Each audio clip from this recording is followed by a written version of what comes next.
बड़े बड़े घरों में नहीं रह पाते हैं लोग, बड़े बड़े घरों में नहीं रह पाते हैं लोग। चिड़ियों से सीखो एक छोटे से घोंसले पर कैसे रहा जाता है।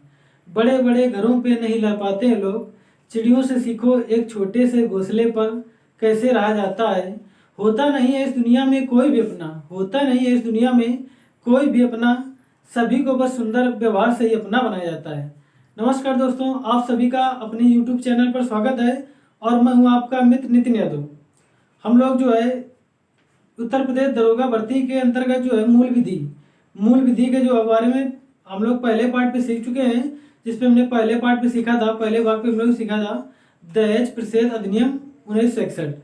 इसके बाद हम लोगों ने चर्चा की थी। हम लोग मुख्य मुख्य प्रश्नों पर, मुख्य क्वेश्चन पर हम लोग चर्चा कर रहे हैं और इसी के अंतर्गत हम लोग महिलाओं की सुरक्षा से संबंधित या महिलाओं के संरक्षण से संबंधित मामलों में हम लोग जो है आगे की ओर बढ़ते हैं।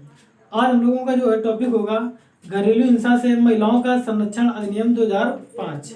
घरेलू हिंसा से महिलाओं का संरक्षण अधिनियम 2005।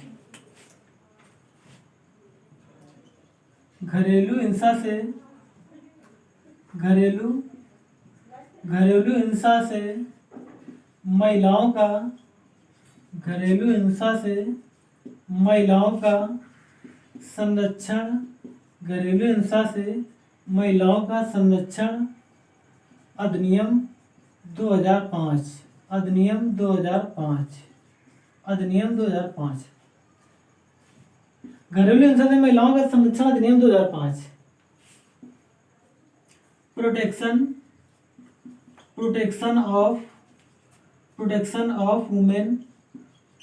Of women from domestic violence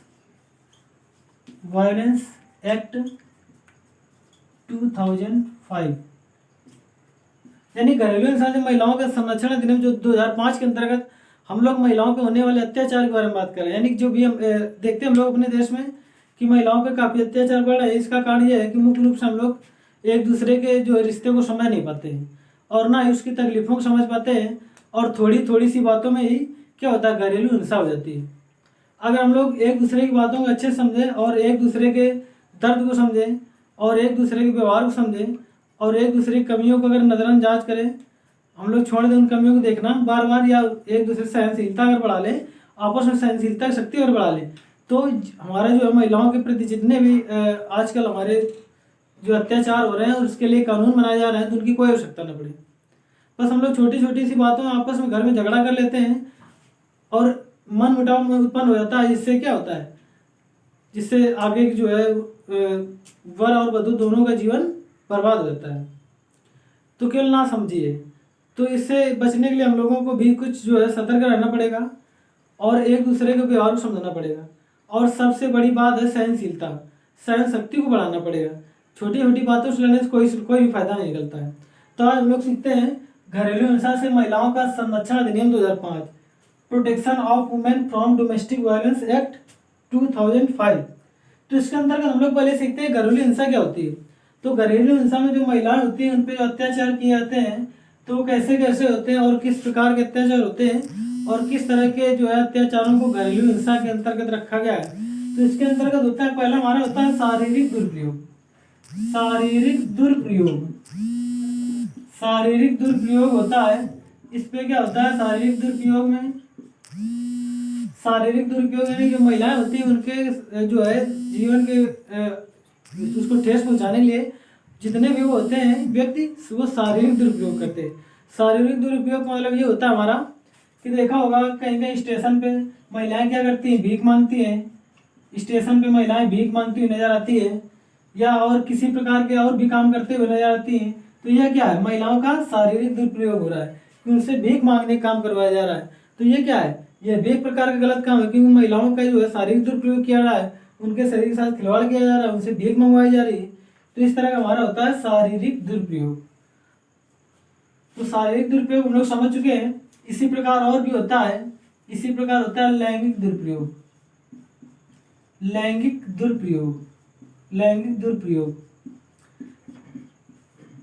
इसमें क्या होता है, महिलाओं के जो लैंगिक दुरुपयोग किया जाता है, कई प्रकार के इनसे कार्य ऐसे करवाए जाते हैं जिससे जो है समाज को बहुत बड़ी परेशानियां होती हैं।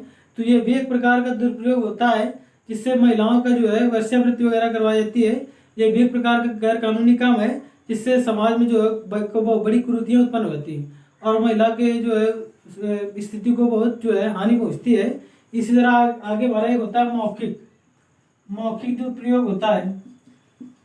अब मौखिक क्या होता है, ये इसी हिंसा के अंतर्गत आते हैं। जितने भी चीजें हैं ये सब हिंसा के अंतर्गत। महिलाओं का ऐसा होगा तो ये महिलाओं की हिंसा इस तरह की होती है, किस तरह की शारीरिक दुरुपयोग से हिंसा होती है या उनको इतना शारीरिक दुरुपयोग से प्रताड़ित किया जाता है, वो जो है कुछ गलत कदम उठाने पे जो है आगे बढ़ती है।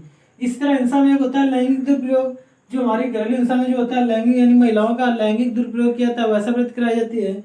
इसी प्रकार होता है मौखिक। मौखिक हिंसा कैसी होती है, यानी कोई महिला है उसको हम लोग घर पे बोलते हैं कि आप अच्छे नहीं, या फिर उसको गाली देते हैं, इस प्रकार की जो और घर वाले ताने मारते हैं, तो ये क्या है, ये मौखिक। ये मौखिक जो इसका जो है हिंसा है, यानी घरेलू हिंसा के अंतर्गत क्या है, मौखिक हिंसा। तो घरेलू हिंसा के अंतर्गत और देखते हैं आगे। तो एक होता है हमारा भावात्मक। भावात्मक हिंसा, इसमें क्या होता है कि जो है हमारी महिला होती है घर की, उसको जो है हम लोग क्या करते हैं, हम लोग उसकी भावना को ठेस पहुंचाते हैं, यानी कुछ ऐसे कटु शब्द बोलते हैं इसकी उसकी भावना को ठेस पहुंचता है और वो गलत कार्य करने पे मजबूर हो जाती है। तो इस तरह हमारा क्या होता है, भावात्मक होता है। जैसे मान लेते हैं कि देखते हैं आप लोग कि कोई महिला है, उसको अगर कोई संतान है तो हम लोग उसको ताने मारते हैं कि यानी तेरे पास तो संतान नहीं है। इस तरह उसके क्या है, मन को ठेस पहुंचती। तो ये होता है क्या, भावात्मक हिंसा, यानी घरेलू हिंसा के अंतर्गत क्या है, भावात्मक हिंसा। इसी प्रकार हमारा होता है आर्थिक। आर्थिक में क्या होता है कि जो महिलाएं होती हैं उन पे घर वाले या घर के जितने भी है, उसका पति है या उसके महिला के सास ससुर हैं या और भी है, नंद है, जो भी है, तो ये सब लोग क्या करते हैं, कभी कभी देखा होगा कि ताने मारते रहते हैं या फिर कहते रहते हैं कि भाई मेरे जो उसको गाड़ी नहीं मिली या कोई ज्वेलरी नहीं मिली या फिर पैसे नहीं मिले दहेज पे या कार नहीं मिली। तो ये क्या आर्थिक, यानी पैसे से, यानी अर्थ के हिसाब से इसको जो है क्या प्रताड़ित किया जाता है कि जाओ अपने घर से पैसा लेके आओ, अपने घर से कार लेके आओ या अपने घर से कोई अंगूठी लेके आओ सोने की चांदी की। इस तरह क्या है, ये आर्थिक, यानी पैसे संबंधित जितनी भी घटना होती है हिंसा के अंतर्गत, घरेलू हिंसा अधिनियम से संरक्षण के अंतर्गत, ये क्या है, आर्थिक हिंसा है। तो घरेलू हिंसा से महिलाओं का संरक्षण अधिनियम 2005 के अंतर्गत हम लोग और आगे चलते हैं। तो यहाँ पे हम लोग सबसे पहले देखेंगे कि राष्ट्रपति ने जो है संरक्षण अधिनियम को यानी कब पारित किया या फिर कह सकते हो कब स्वीकृति दी। तो राष्ट्रपति ने इसकी कब स्वीकृति दी, देखते हैं हम लोग 13 सितंबर 2005। तो राष्ट्रपति की स्वीकृति देखते हैं कि इस अधिनियम पे राष्ट्रपति ने अपनी स्वीकृति कब दी। तो राष्ट्रपति ने दी हमारी 13 सितंबर 2005। 13 सितंबर 2005, यानी कि घरेलू हिंसा से महिलाओं का संरक्षण अधिनियम 2005 की स्वीकृति जो है राष्ट्रपति ने 13 सितंबर 2005 को दी है। और जो हमारी इसको लागू कब किया गया, तो ये लागू किया गया है 17 अक्टूबर 2006। 17 अक्टूबर 2006 ये लागू हुआ, लागू किया गया 17 अक्टूबर 2006 को। और इसकी स्वीकृति राष्ट्रपति के द्वारा कब मिली, तो ये मिली है 13 सितंबर 2005 और लागू हमारा कब, 17 अक्टूबर 2006। तो 17 अक्टूबर 2006 को लागू हुआ क्या, कौन सा कानून, तो घरेलू हिंसा से महिलाओं का संरक्षण अधिनियम 2005, यानी कि protection of women from domestic violence act 2005। तो हम लोगों ने देखा घरेलू हिंसा में कौन कौन सी चीजें आती है, तो शारीरिक दुरुपयोग आता है, इससे महिलाओं को क्या भीख मंगाई जाती है। लैंगिक दुरुपयोग आता है, मौखिक दुरुपयोग, मुख से जो गलत बातें बोलना है, गाली देना, इस तरह मौखिक ये हिंसा पे आती है घरेलू हिंसा के अंतर्गत। फिर भावात्मक हिंसा भी क्या, भावात्मक हिंसा भी प्रहार किया जाता है, इसके मनोभाव को बहुत ही ठेस पहुंचा जाती है। तो भी ये क्या है, ये भी एक प्रकार का हिंसा है। आगे आर्थिक पैसे की मांग की जाती है, तो ये इस पे भी क्या होता है, महिला के मन को ठेस पहुंचती है और वो गलत कदम उठाती है। तो ये भी एक प्रकार घरेलू हिंसा के अंतर्गत आता है। अब आगे देखते हैं कि घरेलू हिंसा से महिलाओं का संरक्षण 2005 जो है इसको स्वीकृति राष्ट्रपति के द्वारा कब मिली, तो 13 सितंबर 2005। 13 सितंबर 2005 को राष्ट्रपति ने स्वीकृति दी और लागू कब हुआ, तो 17 अक्टूबर 2006। 17 अक्टूबर 2006 को यह कानून लागू हुआ, घरेलू हिंसा से महिलाओं का संरक्षण अधिनियम 2005। अब आगे देखते हैं कि ये हमारा किसमें होगा, तो ये धारा 1 में होगा। धारा 1 में ये सब बताया गया कि कौन सा यानी कानून लागू होता है कब, यानी बताया गया घरेलू हिंसा से महिलाओं का संरक्षण अधिनियम 2005 कब लागू हुआ? तो ये लागू हुआ 17 अक्टूबर 2006 को लागू हुआ। अब इस पर और देखते हैं, तो इस पर और दिया था कि विस्तार कहाँ तक है। तो हमारे भारत देश पर जितना भी विस्तार अभी जम्मू कश्मीर जब से मिल गया तो वहाँ भी हो गया, पहले इस पर नियम लागू नहीं था वहाँ पे। तो पूरे भारत देश पर इस कानून का विस्तार है। इसको बोलते हैं प्रवर्तन या लागू होना। आगे हम लोग चलते हैं, तो कुछ शब्दावलियां और हैं जो घरेलू हिंसा से महिलाओं के संरक्षण अधिनियम पे जो लागू होती है उनको हम लोग देखते हैं वो क्या है। तो देखते हैं इसको, देखते हैं। एक होता है व्यथित व्यक्ति, व्यथित व्यक्ति। एक होता है हमारा व्यथित व्यक्ति, व्यथित व्यक्ति होता है, व्यथित व्यक्ति, व्यथित व्यक्ति। एक होता है हमारा व्यथित व्यक्ति। अब व्यथित व्यक्ति क्या होता है? व्यथित व्यक्ति यानी कि इसको बोलते हैं एक ग्रीव्ड, एक ग्रीव्ड, एक ग्रीव्ड, एक ग्रीव्ड पर्सन। एक ग्रीव्ड पर्सन को बोलते हैं व्यथित व्यक्ति। एक ग्रीव्ड पर्सन को बोलते हैं क्या? व्यथित व्यक्ति। तो व्यथित व्यक्ति का होता है, तो व्यथित व्यक्ति जो होती है हमारी हमेशा हमारी क्या होती है? महिला होती है। महिला क्यों होती है? क्योंकि हम लोग कानून पढ़ा है घरेलू हिंसा से संरक्षण, घरेलू हिंसा से महिलाओं का संरक्षण अधिनियम 2005। तो जब घरेलू हिंसा से महिलाओं का संरक्षण पड़ा है तो वहाँ पे व्यथित व्यक्ति हमारा हमेशा महिला होगी। कौन होगा? महिला। क्योंकि हम लोग जितनी भी हिंसा पढ़ रहे हैं वो महिलाओं के बारे में सब पढ़ रहे हैं, क्योंकि नाम है इसका घरेलू हिंसा से महिलाओं, तो महिलाओं के बारे में बात किया तो यहाँ पे केवल व्यथित व्यक्ति महिला होगी। तो व्यथित व्यक्ति क्या होती है? तो व्यथित व्यक्ति ऐसी महिला होती है जिसके साथ जो है हिंसा की जाती है। घरेलू परिवार में जो रहने वाले लोग इसे किसी भी तरह सताते हैं, शारीरिक दुरुपयोग के द्वारा सताते हैं, लैंगिक दुरुपयोग के द्वारा सताते हैं, या मौखिक दुरुपयोग के द्वारा सताते हैं, या भावात्मक स्थिति के अनुसार सताते हैं, यानी सताते हैं, या आर्थिक स्थिति के अनुसार इसे सताते हैं। तो कुल मिलाकर व्यथित व्यक्ति जो होती है एक महिला होती है जिसे परिवार के द्वारा सताया जाता है। इस तरह क्या ये महिला क्या व्यथित व्यक्ति हो जाती है। पीड़िता कह सकते हैं, पीड़ित महिला या घरेलू नातेदार जो रहते हैं महिला को कुल मिलाकर सताना ही जो है व्यथित व्यक्ति के अंतर्गत ये महिला आती है, व्यथित व्यक्ति। आगे होता है प्रत्युत्तरदाता, प्रत्युत्तरदाता, प्रत्युत्तर, प्रत्युत्तरदाता, प्रत्युत्तरदाता एक होता है प्रत्युत्तरदाता, प्रत्युत्तर,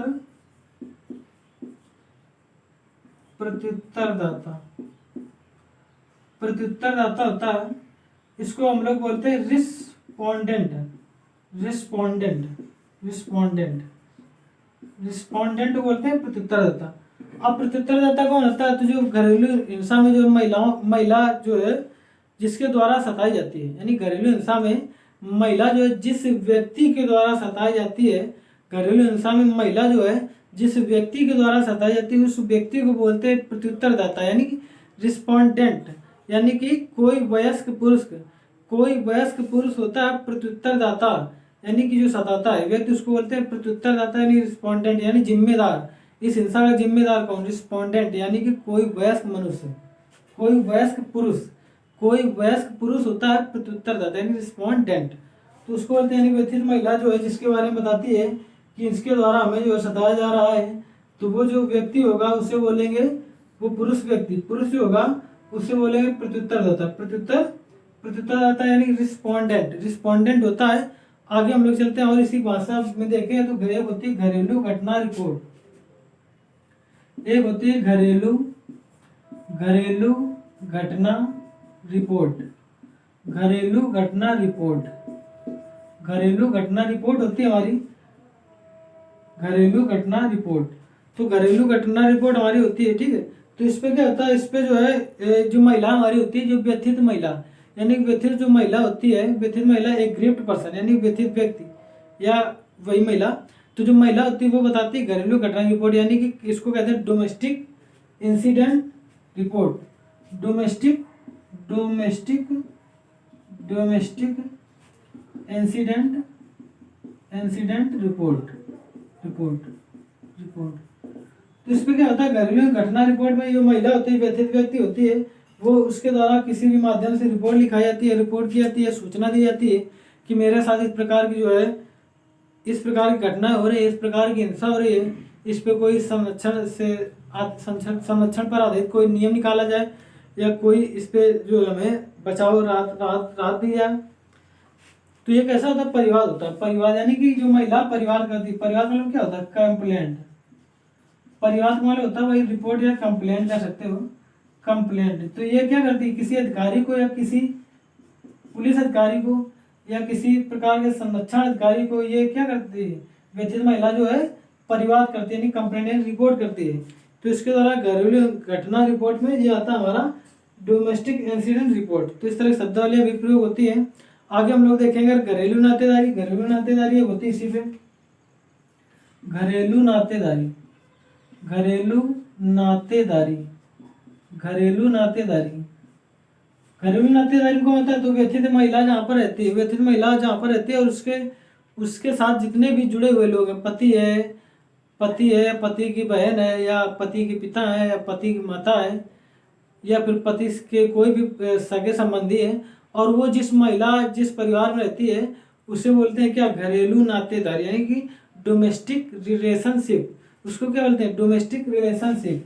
उसको बोलते हैं domestic domestic relationship, domestic relationship, domestic relationship, domestic relationship. तो घरेलू नातेदारी मतलब ये होता है कि जो व्यथित महिला होती है जहाँ पे रह रही उसके साथ जितने भी लोग इस प्रकार का जो है इस प्रकार की हिंसा कर रहे हैं, उसे सता रहे हैं, तो वो सभी लोग क्या हो, घरेलू नातेदारी में, वो महिला भी इस घरेलू नातेदारी में आएगी। आगे होता है मैद्रिक अंतोष। इसी पे एक शब्द होता है मैद्रिक अंतोष, मैद्रिक अंतोष। मैद्रिक अंतोष क्या होता है, तो मैद्रिक अंतोष क्या होता है, जो महिला होती है किसी माध्यम से उसको सताया जाता है पति के द्वारा, तो महिला जो है क्या करती है, न्यायालय पे जाती है और वहाँ पे जाने के बाद शिकायत करती है कि हमारे साथ इस प्रकार की हिंसा हो रही है, और उसका जो भी जितना खर्चा आता है, एक प्रकार की रिलीफ मान लीजिए कि जितना भी खर्चा आता है तो न्यायालय जो है उस अनुमति देता है, जो प्रत्युत्तरदाता होता है, रिस्पोंडेंट वाला जो व्यक्ति होता है, यानी जिम्मेदार है जिसके द्वारा महिला सताई जा रही है, उसको जो है वो देता है, न्यायालय आदेश देता है कि भाई इसकी जो जितनी मौद्रिक अनुदेश है, यानी क्या कह सकते हो मॉनेटरी रिलीफ, मॉनेटरी रिलीफ यानी मॉनेटरी रिलीफ का मतलब क्या, पैसा वगैरह, तो जितना मॉनेटरी रिलीफ है उसको दिया जाए, उसके अंदर इसको बोलते हैं मौद्रिक अनुतोष। इसको क्या और इंग्लिश में बोलने चाहे तो मॉनेटरी रिलीफ होता है, मॉनेटरी रिलीफ, मॉनेटरी रिलीफ बोलते हैं इसको। तो मौद्रिक अनुतोष यही होता है कि महिला व्यथित महिला क्या करती है, शिकायत करती है न्यायालय पे, और उसके द्वारा जितना भी उसका खर्चा होता है या फिर उसके रहने के लिए जितना भी उसको चाहिए होता है आवश्यक धन, तो वो जो है न्यायालय करता है निर्णय कि आप उसको इतना पैसा दे, उसको बोलते हैं मौद्रिक अनुतोष। आगे भी इसी प्रकार का एक शब्दावली उसको बोलते हैं साझी गृहस्थी। साझी गृहस्थी बोलते हैं, साझी गृहस्थी होती है वाली क्या, साझी गृहस्थी साझन सहयोगी, यानी जो साथ सदस्य रहता है उसको बोलते हैं साझी गृहस्थी, यानी shared house hold, shared house hold बोलते हैं क्या, साझी गृहस्थी, shared house hold, shared house hold, shared house hold होता है साझी गृहस्थी, साझी गृहस्थी। तो साझी गृहस्थी माने क्या होता है, शेयर्ड हाउस होल्ड से बोलते हैं साझी गृहस्थी, shared house hold, shared house hold के अंतर्गत आता है साझी गृहस्थी, यानी जो महिला होती है जिस गृहस्थी में रहती है उससे जितने भी जुड़े लोग हुए वो सभी क्या शेयर्ड हाउस होल्ड में आएंगे, यानी साझी गृहस्थी पे आएंगे। साझी गृहस्थी पे जिसे बोलते हैं हम लोग क्या, शेयर्ड हाउस होल्ड, यानी कि साझी गृहस्थी। आगे हम लोग देखते हैं तो आश्रय गृह होता है, इसको बोलते हैं हम लोग शेल्टर हाउस, इसी से संबंधित शब्दावली है आश्रय गृह, इसी हिंसा संबंधित है शब्द है आश्रय गृह, जिसको हम लोग कहते हैं शेल्टर हाउस, शेल्टर हाउस। तो ये जो शेल्टर हाउस हमारे ये राज्य सरकार के द्वारा कई जगह उपलब्ध कराया गया है, इससे महिलाओं के द्वारा महिलाओं जो हिंसा से पीड़ित जो महिला है उसको जो है शेल्टर मिल सके, यानी शरण मिल सके, और वो अपने जो है रहने का अच्छा स्थान या सुरक्षित स्थान प्राप्त कर सके, तो इसे बोलते हैं क्या, शेल्टर हाउस, या कर सकते हो क्या, आश्रय गृह। आश्रय गृह होता है कि जो महिला होती है उसे सुरक्षा प्रदान करने के लिए आश्रय गृह बनाया जाता है सरकार के द्वारा, और ये प्रत्येक राज्य सरकार का जो है वो होता है, जिम्मेदारी होती है कि जो महिलाओं के साथ कोई भी हिंसा ना हो पाए, और क्या है, और महिलाओं की सुरक्षा हो सके। आगे देखते हैं इसी से संबंधित संरक्षण अधिकारी होते हैं। संरक्षण अधिकारी क्या करते हैं, संरक्षण अधिकारी काम होता है कि जो महिलाओं के साथ में घटनाएं होती रहती है रोज, तो उससे बचाव करें और उनको जो है इसकी सूचना दें या इसके बारे में जानकारी दें। तो संरक्षण अधिकारी हमारा कौन सा आता है? तो पुलिस आती है, पुलिस भी एक होती है संरक्षण अधिकारी। पुलिस आती है और कोई विशेष प्रकार का या कोई व्यक्ति विशेष प्रकार का उसको नियुक्त किया जाता है संरक्षण अधिकारी के अंदर। वो व्यक्ति सेवा प्रदाता होता है, मजिस्ट्रेट होता है। तो इसमें क्या होगा? सेवा प्रदाता, कोई सेवा प्रदाता है या मजिस्ट्रेट है या मजिस्ट्रेट है या हमारा कोई संरक्षण अधिकारी। तो समझ रहे हो ना? तो जितने भी ये चारों हैं, संरक्षण अधिकारी कोई होगा, यानी जो विशेष बनाया होगा घरेलू हिंसा से महिलाओं के संरक्षण 2005 के अंदर जो बता केवल मुख्य रूप से हिंसा के लिए बनाया गया होगा, वो होगा संरक्षण अधिकारी। एक पुलिस को भी जो है यानी कुछ वो प्रधान होते हैं, इनको भी कि आप जो है इस प्रकार की हिंसा कोई दिखती है तो वो महिलाओं को सूचना दें और उनको समझाए कायदे से और उसके बाद जानकारी दें। सेवा प्रदाता या कुछ सेवा कंपनी, इस प्रकार सेवा प्रदाता होते हैं, कई लोग होते हैं, कई कंपनियां होती हैं जो केवल क्या करती है? बचाव कार्य करती हैं, यानी महिलाओं के हिंसा को रोकने के लिए ये बचाव का कार्य करती हैं। ये भी होते हैं क्या? सेवा प्रदाता। या मजिस्ट्रेट भी करता है क्या? सूचना देता है कि इससे जो है इस प्रकार की घटनाएं हमारे जो है परिवेश पे, हमारे आसपास के जो है स्थान पे जो है इस प्रकार की घटनाएं घटित ना हो सकें। तो इस प्रकार हम लोग देख रहे हैं कि घरेलू हिंसा से महिलाओं का संरक्षण 2005 में है, protection of women from domestic violence act 2005 यानी 2005। तो इस पर देखा हम लोग कई प्रकार की हिंसा होती हैं। शारीरिक दुरुपयोग होता है जैसे भीख मांगना वगैरह, लैंगिक दुरुपयोग होता है वैश्यावृत्ति वगैरह, मौखिक होता है जिससे महिला को गाली वगैरह दी जाती है, ये क्या मौखिक होता है। भावनात्मक, भावना को ऐसे शब्द बोले जाते हैं जिससे जो है उसकी भावना को ठेस पहुंचता है, या तू काली है तू गोरी है, जैसे क्या भावनात्मक यानी भावना को ठेस पहुंचता है। आर्थिक में क्या होता है? इस पे जो है पैसे मांगे जाते हैं या कार मांगी जाती है। महिला या पुरुष के यानी जितने भी परिवार वाले होते हैं वो क्या करते हैं? महिला से इस प्रकार के ताने मारते रहते हैं कि कार लेके आओ, पैसे लेके आओ। तो ये क्या होता है? तो ये होता है हमारा आर्थिक। तो इसके अंतर्गत हम लोगों ने देखा और ये सब देख लो इसकी स्वीकृति कब मिली घरेलू हिंसा से महिलाओं का संरक्षण 2005 की। तो 13 सितंबर 2005 को इस कानून की स्वीकृति मिली और लागू कब हुआ? तो लागू हमारा हुआ 17 अक्टूबर 2006 को। 17 अक्टूबर 2006 को। आगे हमारे देखते हैं तो व्यथित व्यक्ति बताया था। तो व्यथित व्यक्ति होता है ग्रीव्ड पर्सन, यानी कि ऐसा व्यक्ति जो व्यथित है यानी दुखी है। किससे दुखी है? इस हिंसा से। तो उसे बोलते हैं व्यथित व्यक्ति। व्यथित व्यक्ति वैसा इस कानून के अंतर्गत केवल महिला ही होगी जो व्यथित व्यक्ति होगी। आगे प्रत्युत्तरदाता रिस्पोंडेंट है, यानी जो रिस्पोंडेंट होता है यानी जो प्रत्युत्तरदाता जो व्यक्ति होता है, व्यथित व्यक्ति को सताने वाला आदमी होता है, उसे बोलते हैं रिस्पोंडेंट या प्रत्युत्तरदाता। आगे हमारा घरेलू घटना रिपोर्ट में क्या होता है? जो महिला होती है वो सूचना देती है कि इस प्रकार की हिंसा हमारे साथ घटित होती है। वो किसको सूचना दे सकती है? संरक्षण अधिकारी को, पुलिस को, सेवा प्रदाता मजिस्ट्रेट को। और ये लोग क्या करेंगे? तो संरक्षण अधिकारी से पुलिस, सेवा प्रदाता मजिस्ट्रेट क्या करेंगे? ये उस महिला को समझाएंगे या उसको उस कायदे से सूचना प्रदान करेंगे या उसकी जो है कंप्लेन यानी परिवाद, कंप्लेन मतलब क्या? परिवाद जब वो कंप्लेन करेगी तो उस व्यक्ति को जानकारी देंगे कि आप ऐसा न करें, इससे परिवार खतरा हो सकता है या घर आपका यानी दिक्कत हो सकती है, हो सके तो आपस में जो है सहन शक्ति बढ़ाएं और एडजस्टमेंट करने की कोशिश करें। लेकिन देखा हो आजकल कमियां सभी में होती हैं, कुछ महिलाओं में भी कमियां होती हैं, कुछ पुरुषों में कमियां होती हैं। बस फर्क क्या होता है? दोनों में सहनशीलता की कमी होती है। तो जब तक इस संसार में सहनशीलता नहीं होगी, एक दूसरे को समझने की वो नहीं होगी, तब तक इसे रोकना भी बहुत कठिन होगा। तो जो आप लोगों के अनुसार या हम लोगों के विचार के अनुसार देखा जाए तो अगर हम लोग आपस में मिलजुल कर रहे तो ज़्यादा अच्छा है। लड़ने से कोई फायदा नहीं होता है, तो हिंसा करने से कोई फायदा नहीं होता है, क्योंकि उससे केवल हानि होती है। तो सभी की यही जिम्मेदारियां हैं कि हम लोगों को आपस में मिलजुल कर ही रहना चाहिए। थोड़ा बहुत अगर कुछ ऊंचा नीचा होता है फिर कोई भी प्रॉब्लम होती है तो आपस में हम लोग मिलजुल कर उसे शेयर कर सकते हैं, समस्या से सुलझा जा सकता है और इस प्रकार के कानून बनाने की और परेशानी उठाने की कोई आवश्यकता नहीं होगी।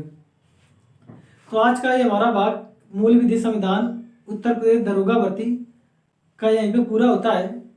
और यदि आप सभी को हमारी मूल विधि संविधान या हमारे जितने भी यूट्यूब चैनल पर हमारे जो उस पर जितने भी वीडियो डाले जा रहे हैं, हिंदी को या फिर कोई जीके का हो या मूल विधि संविधान का हो, यदि आप लोगों को सभी वीडियो अच्छे लग रहे हैं तो आप लोग प्लीज़ उसे लाइक करें, शेयर करें, सब्सक्राइब करें और एक छोटी सी उस पर घंटी भी लगी होती है बेल, तो उसको प्रेस करें, क्योंकि अगर उसको प्रेस करेंगे तो जो भी वीडियो हम लोगों के माध्यम से डाले जाते हैं तो वो आप लोगों को आसानी से पहुंच सके, जिससे आप लोग और आपके मित्र और जितने भी जुड़े आपके रिश्तेदार हैं या जो भी जुड़ा व्यक्ति है उसको भी इस वीडियो का लाभ मिल सके और हमारे चैनल को भी आगे बढ़ने का मौका मिल सके।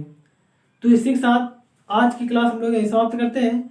आगे फिर हम लोग किसी क्लास पे मिलते हैं। नमस्कार दोस्तों, जय हिंद।